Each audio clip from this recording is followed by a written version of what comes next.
Hello. Please help me welcome Katie Pavlich. Teenage dreaming, front seat leaning, baby, come give me a kiss. Put me on the cover of the Rolling Stone, uptown, down home, American kids. This is the previous one, so I'm going to put that over here. How's it going? Good? First, I want to say thanks to Charlie Kirk for inviting me here.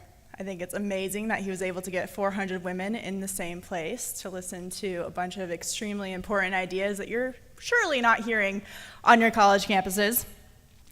I'm wearing my cowboy boots today, and it's not because I am in Texas. As already mentioned, I'm from Arizona, but I wear these boots in D.C. as well because there's a lot to walk through, if you know what I mean.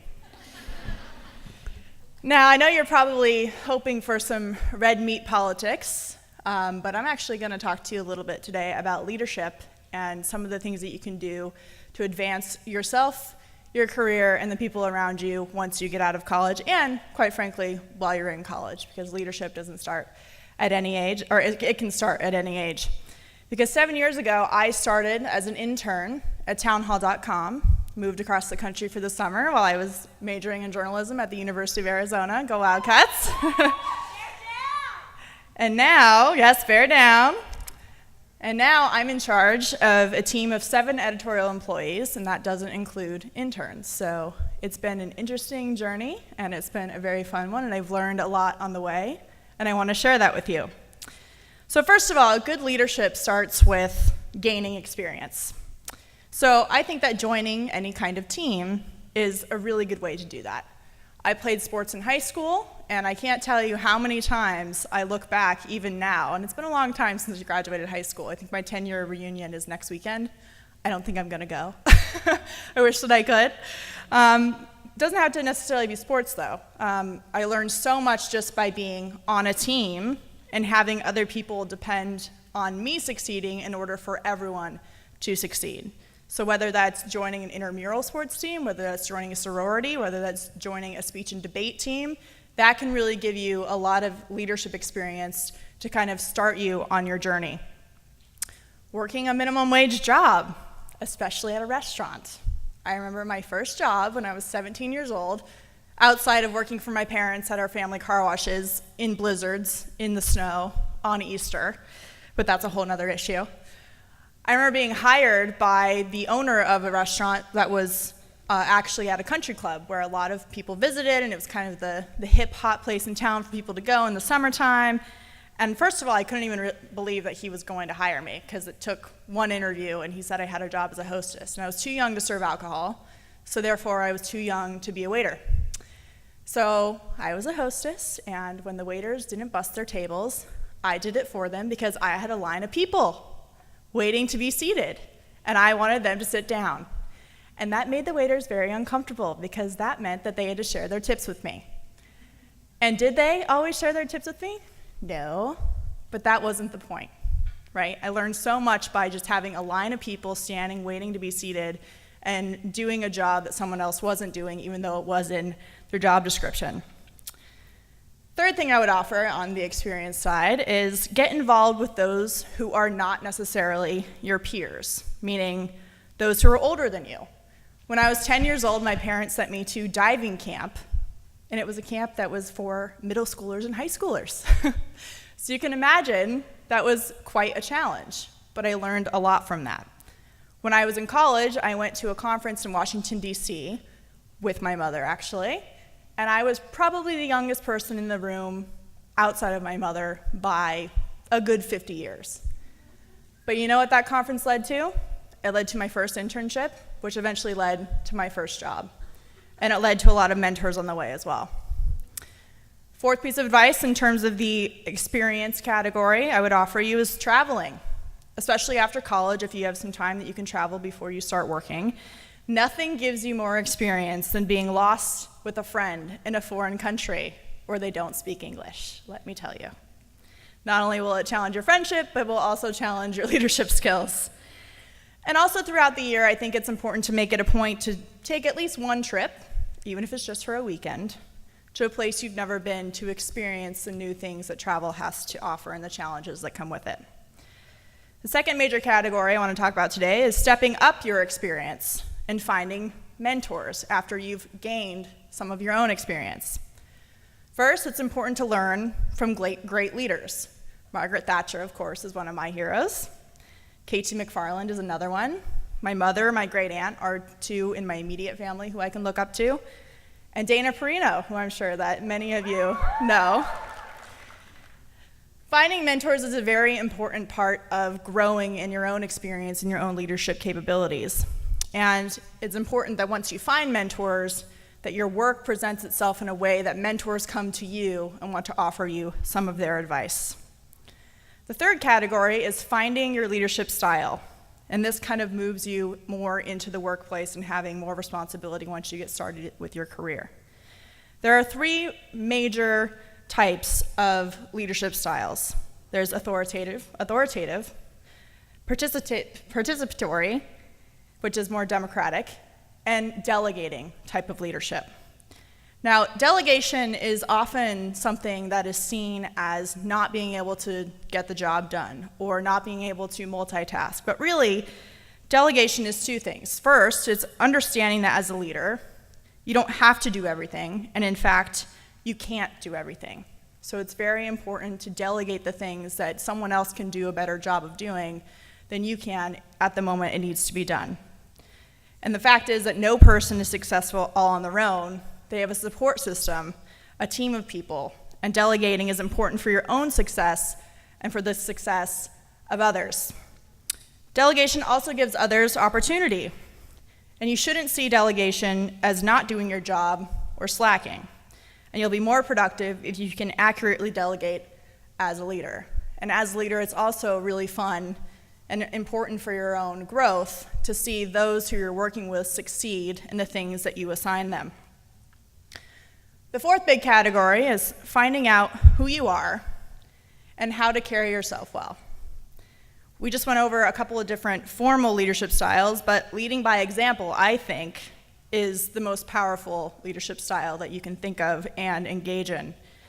When you're setting an example, people will watch what you do, how you do it, and they will emulate your behavior. This, of course, makes dressing for the occasion, which none of the ladies in this room have a problem with, showing up on time, and most importantly, having a good attitude, even more important. And it's important in this aspect to take risks and to make yourself stand out from the crowd. So a couple years ago, this was actually the last presidential election, and I talk about this in my second book, Assault and Flattery, I was assigned to cover the 2012 DNC convention in Charlotte, North Carolina. And the entire week, all the Democrats were talking about was the war on women, the war on women, the war on women. And there was one evening where not only Sandra Fluck spoke right before Bill Clinton, which was ironic in itself, but they played a 7-minute tribute video to Ted Kennedy. And interestingly enough, in this tribute video of his life, they stamped the words "women's rights champion" on the video screen. And they glossed over the fact that he left a young woman to die in his car in order to save his own political career. And so after hours and hours of listening to this war on women rhetoric that was completely false, I knew I was booked on Piers Morgan's show on CNN, which is no longer around, but at the time it was, and it was prime time. And I said, I hope he brings it up because I'm going to say something about it. So I'm on a panel with Rich Grinnell, Van Jones, and another woman who I can't remember her name, but she was the one who said that Ann Romney had never worked a day in her life as a mother. And we're all on this panel, and Piers Morgan is going on, and all of a sudden he changes the subject to abortion. And he turns to me, and in this video that they played, they showed Mitt Romney, who in the early 90s had expressed that he was pro-choice. He had since changed his position. And Piers Morgan turns to me and says, well, Katie, doesn't it make you uncomfortable to see Mitt Romney espousing the joys of being pro-choice? And I looked at him and said, no, Piers, what makes me uncomfortable is that at a DNC convention that claims to be standing up against the war on women, they would glorify a man who left a woman to drown in his car. And the entire panel erupted. It turned into a huge story. It was all over a bunch of different media websites because it was something that you don't talk about. And the left was really upset that their war on women rhetoric had been just a little bit distracted by that statement. It was important to take those risks in those moments because I wasn't sure if I should. I was a guest on the program. Was it rude to do so? But the facts are the facts, and I don't think that you could have really said it any other way. And a week later, the producer called.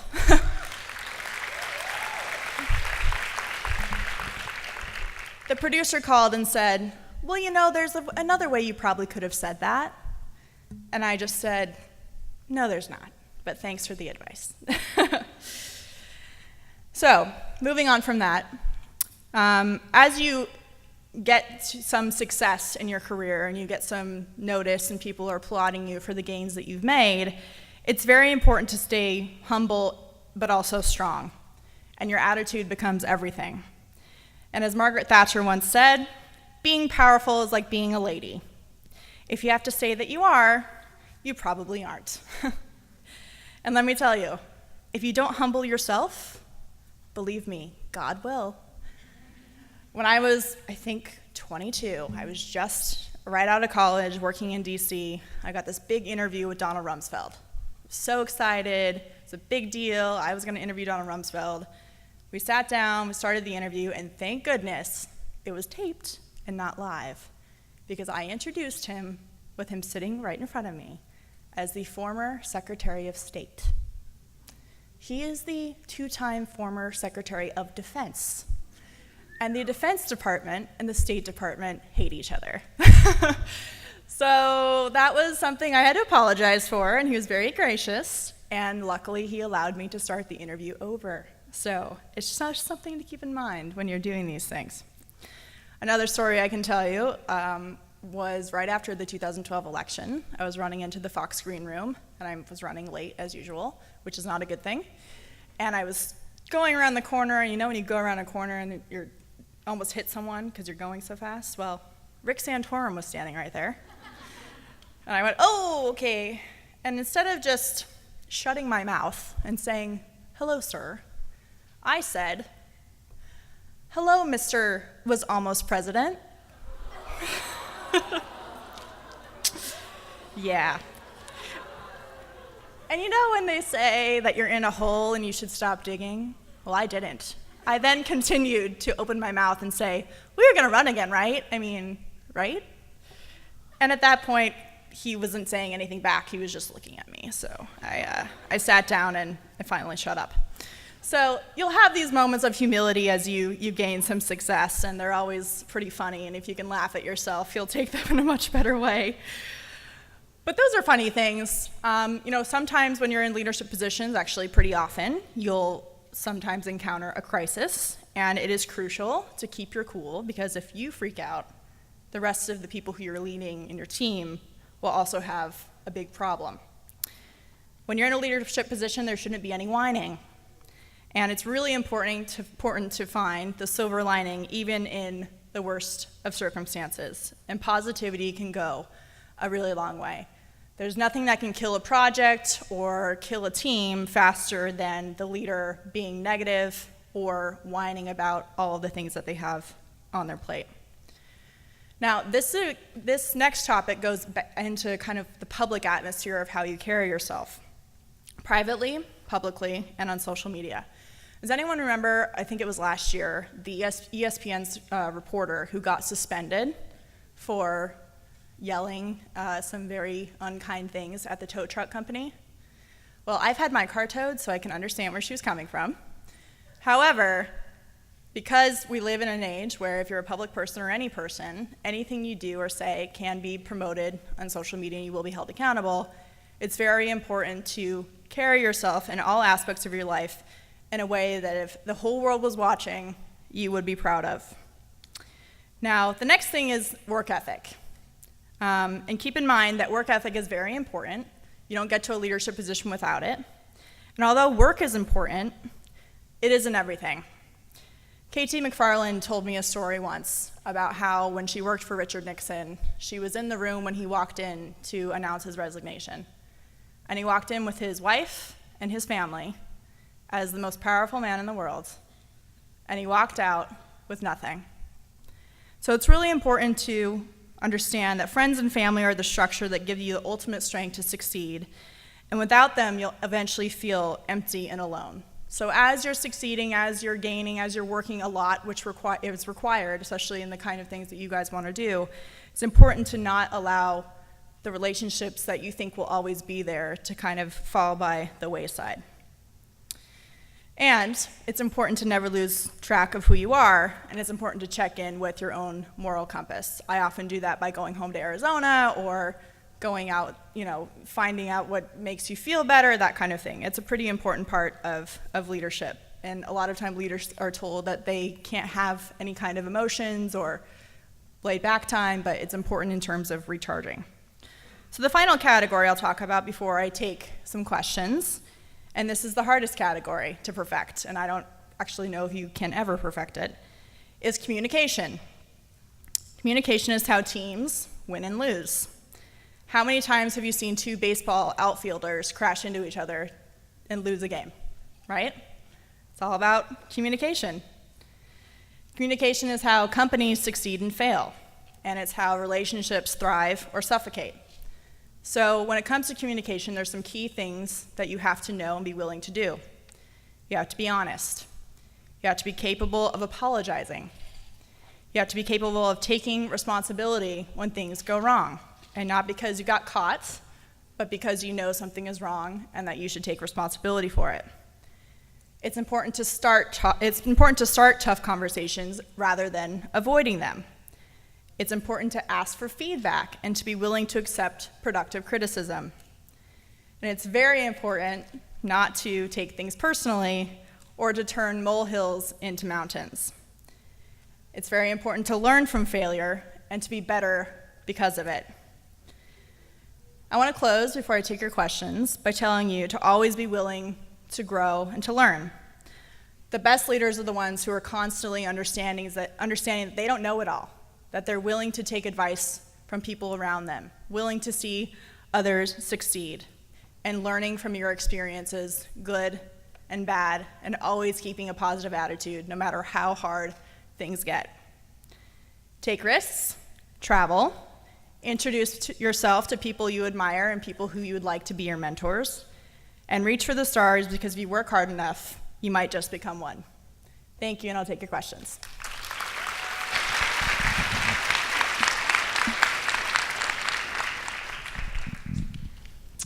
Hi, my name's Kelby Vanderhart, and I'm from Des Moines, Iowa.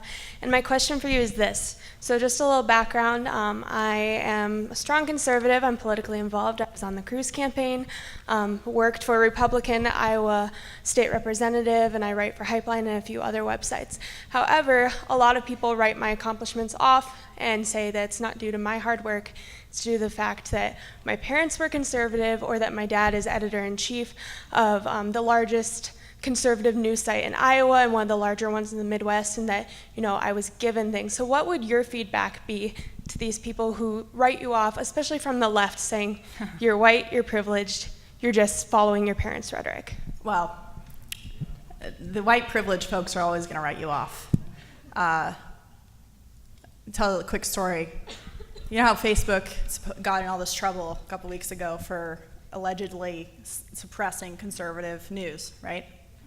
Well, a couple months ago, I was on the O'Reilly Factor, and I joked about how when I am checking my white privilege, it's when I'm going to the tanning salon. And apparently, some social justice warrior thought that was really important, and they put it as trending number 2 on Facebook for an entire day, above Donald Trump. So the point is that the left is always going to write you off. The left doesn't believe in hard work. They don't reward hard work. In fact, they should be applauding you if you really are this entitled person who gets things from other people, just like Bernie Sanders supporters. So some of the best advice that I ever received was to run your own race. And what I mean by that is when you look at the Olympics, for example, and the runners are in their lane and they're focused, if you turn like this to look and see who's next to you, you're probably going to lose the race. But if you can stay focused on what you're doing, keep your head down, do your hard work, Eventually, the right people will notice, and you'll be the one to succeed, while everyone else who's running the race with you will still be looking behind their shoulder.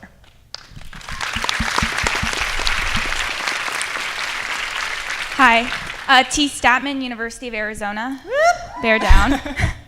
So when it comes to broadcast journalism, what kind of advice do you have when it comes to preparing for broadcasts and kind of accepting questions and then criticism that people give you? Learn how to do your own makeup. No, just kidding. No, but seriously, learn how to do your own makeup. Being in broadcast journalism can be tough because it's a visual medium. So a lot of the time, people tend to focus on your looks, right? Your hair's too short. I get lots of comments about my eyebrows, which I like, so whatever. It's really easy to kind of give in to the petty criticism rather than focusing on the constructive criticism.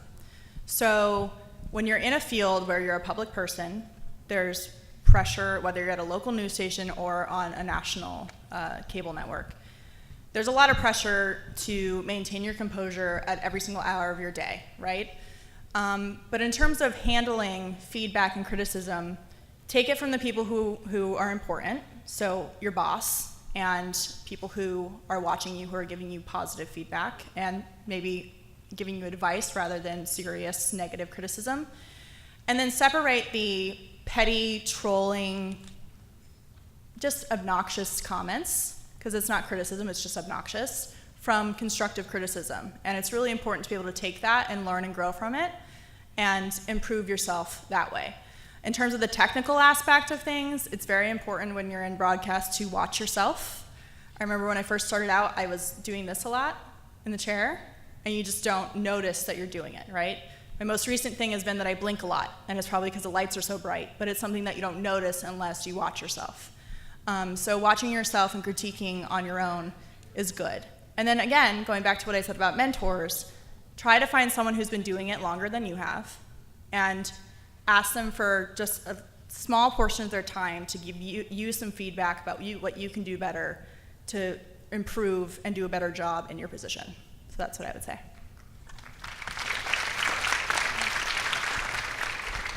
Hi. So you mentioned that you went to the DNC. Who's talking? Oh, I'm sure. right Okay. here. Hi. So yeah. All right. So you mentioned you went to the DNC in 2012, and I'm actually reporting on the DNC next month, and I'm obviously a Republican, and I'm kind of nervous about it. How do you make sure, especially on one-on-one interviews, to stay unbiased and professional? Because obviously you're not going to agree with what they're saying. Well, I hope you wear that dress, first of all, if you're going to be at the DNC. No, just kidding. You might get mugged if you do that. I would just, ask a question in a very diplomatic fashion without being accusatory. So, for example, actually I had a colleague come in because she's at the Michelle Obama Women's Forum at the White House today covering it, and she's going to try to get a question in during the Q&A section, and she wanted to ask a question about Michelle Obama's hashtag of Bring Back Our Girls. So everyone remembers that, right? And her point is, because she's a conservative, is your hashtag campaign was worthless, and where are the girls, and you tweeted a picture, and we haven't heard anything since then, what's going on? So she could ask the question like this. A year ago, you tweeted a picture holding the hashtag Bring Back Our Girls, and nothing's happened.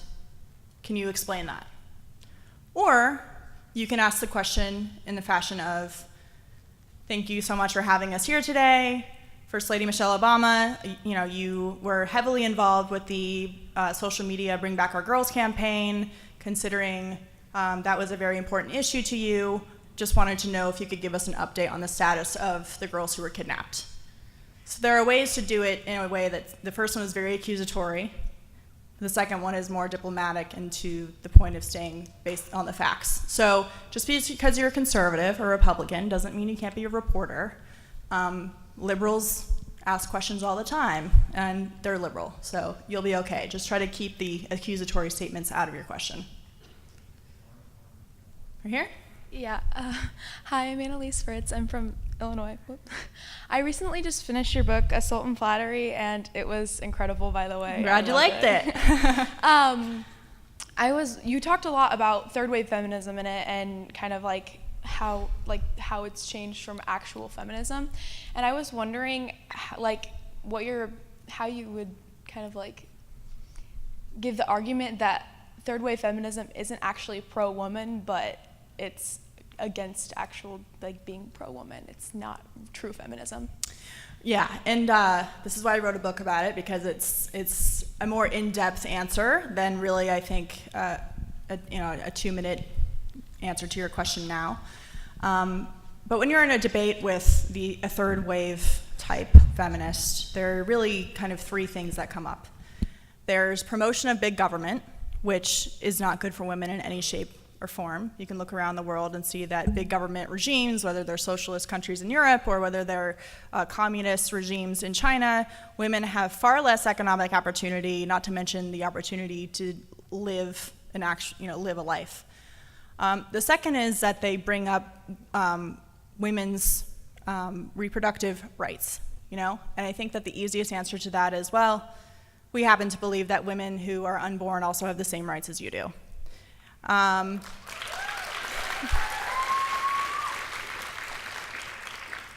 the third thing, I think, is really not being, or just being independent rather than being dependent on the state or dependent on someone else. It's amazing to me how third wave feminism blames men for everything and claims that we have a society where men are controlling everything in our lives and all the aspects of our lives, and yet they want to replace human beings who actually care about women, like our brothers and our fathers and our boyfriends and our husbands, with government bureaucrats who want to put you on some list and make you wait for healthcare type of thing.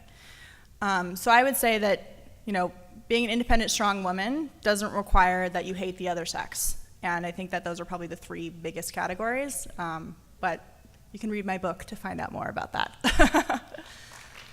All right, we have time for one more question. Hi, I'm Rena from Touro College in New York City. New York. Yeah, go New York. Oh, yeah. My question is, you mentioned a lot about finding mentors and having mentors, and you said Katie McFarland and Dana Perino. So my question is, on a practical level, how do you go from having a professor that you really admire, or a boss that you admire, or a colleague that you work with, and taking that step from someone you admire to having them as a mentor? Like, practically, how do you do that? Well, I would say that, why are you saying it's impractical? If someone that you look up to inspires you, you should do everything that you can in terms of working and presenting yourself in a way where you can run in the same circles and eventually be mentored by that person. I remember in high school, I would watch Dana Perino as a press secretary and want to be her, And I will never forget the day that she called me a couple years ago to tell me how to fill in for her on the 5. I mean, it was like, what is happening right now? And it's good to have those moments, but it's not out of the question at all. It's not impractical to have the people you admire the most, who you think are the most out of reach, to eventually be people who you can ask for advice. And so I think that not limiting yourself in terms of thinking that way is probably your first step. Okay, I think that's it, and then we'll be back out for a panel, so thanks, guys.